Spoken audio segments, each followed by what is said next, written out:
Hello student, तो स्वागत है आप सबका मेरे channel BSEB Hindi and Sanskrit by Khushboo. तो आज हम लोग संस्कृत व्याकरण का एक नया टॉपिक शुरू करने वाले हैं, जिससे कि आप अपने बोर्ड के एग्जाम में बहुत अच्छे नंबर ला सकते हैं। तो आज का टॉपिक होने वाला है संस्कृत अनुवाद, यानी हम संस्कृत अनुवाद कैसे करेंगे वो हम देखेंगे। लेकिन हम लोग संस्कृत अनुवाद को शुरू करने से पहले आपसे एक मेरा छोटा सा सवाल, यदि मैं कहूं राम स्कूल जाता है तो आप इसे सीधे संस्कृत में लिख सकते हैं? बहुत सारे बच्चे कहेंगे नहीं मैम, नहीं लिख सकते। और यही सबसे बड़ी समस्या है। संस्कृत अनुवाद कोई याद करने की चीज तो नहीं है। जैसे ये हमारा न तो पुरुष है, न तो लिंग है, न ही हमारा वचन है, न वर्ण है या संध्या हो, जो इसके समझना पड़ेगा। संस्कृत में अनुवाद करने के लिए आपको सबसे बड़ी चीज है कि उसको हम नियम के अकॉर्डिंग समझते हैं। संस्कृत अनुवाद के लिए मैं आपको बहुत ही आसान से नियम बताऊंगी, बहुत छोटे से नियम बताऊंगी, जिससे कि आपका ये आसान हो जाएगा। ठीक है बच्चों, तो हम सबसे पहले देखेंगे संस्कृत क्रिया में पदों के काल यानी टेंस। किसी भी हिंदी वाक्य को देखकर सबसे पहले यह पता लगाइए कि काम हो कब रहा है। ठीक है, यानी हमारा कर्ता जो है वह काम कब कर रहा है। जैसे राम पढ़ता है, यानी यह तो हमारा वर्तमान काल में हो रहा है।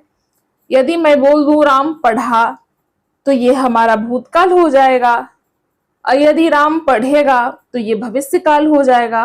तो सबसे बेसिक है कि हम संस्कृत में टेंस को क्या कहते हैं, कि आप जो है वो टेंस का नाम हिंदी, संस्कृत और इंग्लिश तीनों में देखेंगे, और साथ ही साथ देखेंगे कि उसका मीनिंग क्या होता है। बस एक लाइन में हमको याद करना है। मैं जितनी भी चीजें पढ़ाती हूँ आपने देखा होगा कि उसका डिफिनेशन ज्यादातर एक लाइन में होता है। आपको परिभाषा याद करने के लिए सिर्फ एक लाइन याद करना है, आपको पूरी परिभाषा नहीं रटनी है। तो उसी तरह से चीजों को हमको समझना है। अगर जो ये हम समझ गए कि जो हमारा करता है वह काम कौन से काल में कर रहा है, तो उसे हम नियम है उसके अनुसार हम उसको बना सकते हैं। ठीक है, तो वर्तमान काल संस्कृत में लट लकार, और जो इंग्लिश में हम इसे प्रेजेंट टेंस कहते हैं।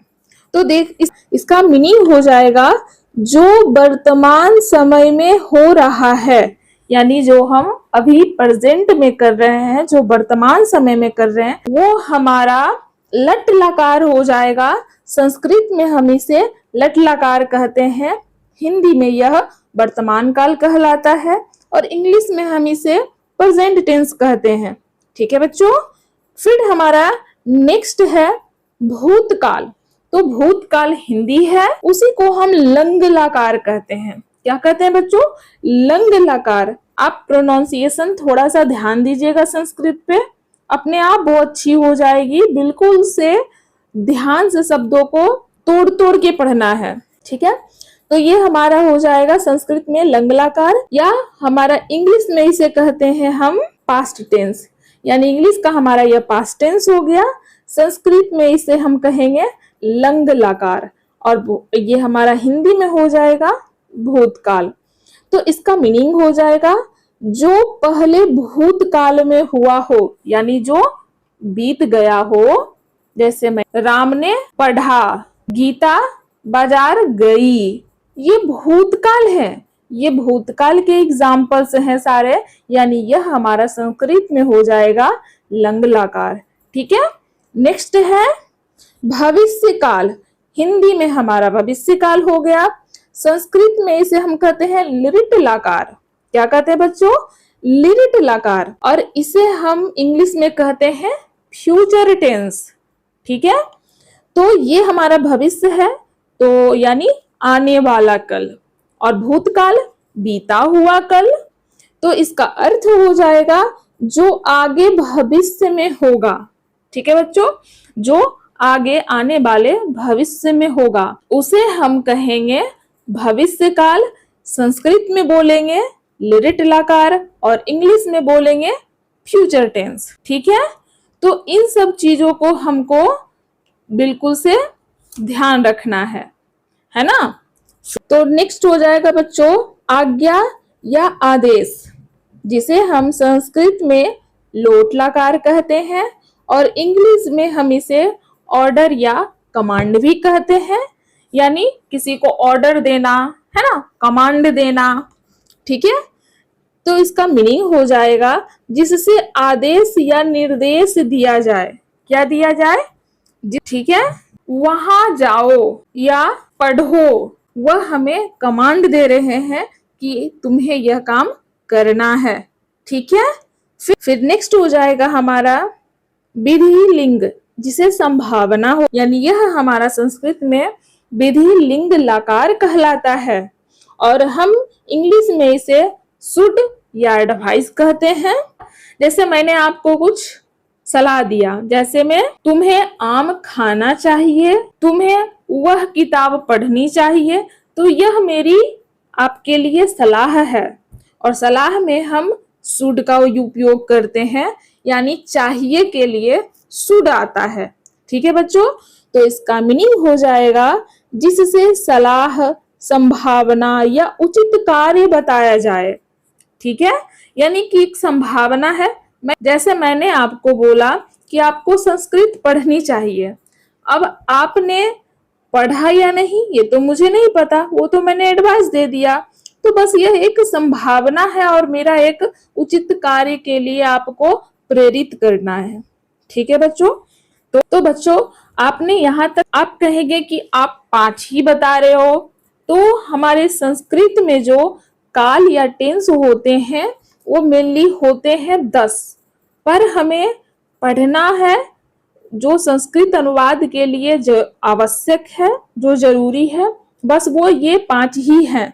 वर्तमान काल, भूतकाल, भविष्य काल, आज्ञा या आदेश और विधि लिंग लकार। वर्तमान काल लट लकार, भूतकाल लंग लकार, भविष्य काल लिट लकार, आज्ञा या आदेश को कहेंगे लोट लकार, विधि लिंग संभावना को हम कहेंगे विधि लिंग लकार, ठीक है। इसी को हम इंग्लिश में बोलेंगे present tense, past tense, future tense, आज्ञा या आदेश, ऑर्डर कमांड, विधि लिंग लकार, यानी कि यह शुड और एडवाइज हो जाता है, ठीक है। और हमने इसके अर्थ को भी देख लिया है।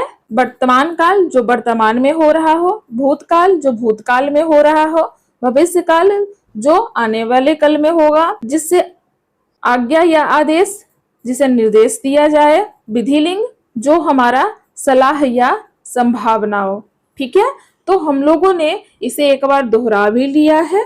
अब आगे चलते हैं। तो बच्चों अब आता है हमारा दूसरा सबसे महत्वपूर्ण नियम क्या है, तो यह पहचानना कि काम कर कौन रहा है। वहां तो हमने देखा कि काम हो कब रहा था, अब हमें यह पहचानना होगा कि काम कर कौन रहा है। बच्चों मैंने पुरुष और वचन पढ़ा दिया है, आप मेरी उस वीडियो को जरूर देखिएगा, बिल्कुल 6-7 मिनट की क्लासेस है, बहुत ज्यादा लंबी बिल्कुल भी नहीं है, तो एक बार आप उसको जरूर देखिएगा, तभी आपको मैं जो यहाँ पढ़ा रही हूँ वो अच्छे से समझ आएगा, ठीक है। तो पहला है हमारा प्रथम पुरुष। प्रथम पुरुष जिसको संस्कृत में हम फर्स्ट पर्सन कहते हैं और इंग्लिश में हमारा थर्ड पर्सन होता है, वह होता है वह और वे, और इसे इंग्लिश में ही सी दे कहते हैं, ठीक है। तो प्रथम पुरुष कौन होता है हमारा? फर्स्ट पर्सन, जो संस्कृत में होता है जिसके बारे में बात की जा रही हो, याद रखिएगा इस चीज को, ठीक है। जिसके बारे में बात की जा रही हो, यानी वह व्यक्ति न हमारी बात को सुन पा रहा है, न वो यहाँ प्रेजेंट है, न तो एक वचन में आ जाएगा हमारा सह और सा। सह मने वह पुल्लिंग, सा मने वह स्त्रीलिंग। द्विवचन में आ जाएगा तो वे दोनों, फिर बहुवचन में आ जाएंगे ते या ताह वे सब, ठीक है। तो मैंने वचन भी पढ़ा दिया है, एक व्यक्ति या वस्तु का बोध होता है, द्विवचन 2 व्यक्ति या वस्तु का बोध होता है, बहुवचन यानी 2 से अधिक, ठीक है। बिल्कुल सिंपल से याद रखना है इसको, तभी आपको ये सारी चीजें यहाँ समझ आएगी। फिर नेक्स्ट है हमारा मध्यम पुरुष। मध्यम पुरुष यानी सेकंड पर्सन, यह हमारा संस्कृत में भी सेकंड पर्सन होता है और इंग्लिश में भी हमारा सेकंड पर्सन होता है। सेकंड पर्सन मतलब तुम या आप, ठीक है बच्चों। तो जब मैं बोलूं त्वम, एक वचन में हमारा हो जाएगा त्वम यानी तुम। कौन? जो सुनने वाला होता है उसे ही तो हम मध्यम पुरुष कहते हैं। युवाम द्विवचन में तुम दोनों, यूयम बहुवचन तुम सब। ठीक है, जैसे मैं बोलूं कि तुम मेरी बात सुन पा रहे हो, फिर या मैं बोलूं तुम दोनों मेरी बात सुन पा रहे हो, या मैं कहूं तुम सब को मेरी आवाज जा रही है, तो ये हमारा क्या हो गया? तुम लोग मेरी बात को सुन रहे हो, तो तुम हो गए मध्यम पुरुष। ठीक है, नेक्स्ट है हमारा उत्तम पुरुष। उत्तम पुरुष यानी थर्ड पर्सन। इंग्लिश में यह हमारा फर्स्ट पर्सन होता है, पर संस्कृत में यह हमारा थर्ड पर्सन बन जाता है। इस चीज को ध्यान रखना।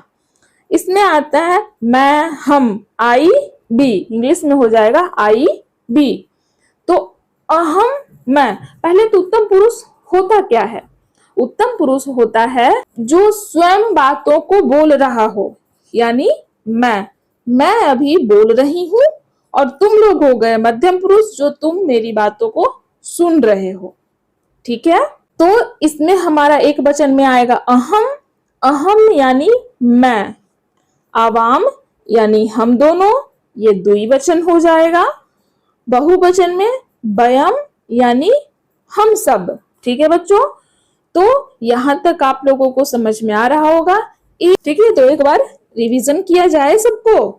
प्रथम पुरुष संस्कृत का फर्स्ट पर्सन, इंग्लिश का थर्ड पर्सन। ही, सी, दे। एक वचन में हमारा हो जाएगा सह, साह। द्विवचन में हो जाएगा तो, ते, वे दोनों। बहुवचन में ते, ताह। फिर है मध्यम पुरुष सेकंड पर्सन। इंग्लिश में भी हमारा ये सेकंड पर्सन ही होता है। त्वम, त्वम, तुम। युवाम, तुम दोनों। यूयम, तुम सब। फिर उत्तम पुरुष हो जाएगा हमारा, यानी इंग्लिश का फर्स्ट पर्सन और संस्कृत का थर्ड पर्सन। अहम, आवाम, वयम, यानी अहम मैं, आवाम हम दोनों और वयम हम सब। ठीक है, तो यहाँ तक हम लोगों ने समझ लिया। ठीक है बच्चों, तो आप लोग इसको अपनी कॉपी में जरूर नोट डाउन कीजिएगा ताकि आप लोग अच्छे से इसको याद कर सकें। इसके नेक्स्ट पार्ट में गम मतलब जाना, पढ़ मतलब पढ़ना से संस्कृत में अनुवाद कैसे करते हैं, तो इन सब चीजों को हम इसके अगले भाग में सीखेंगे।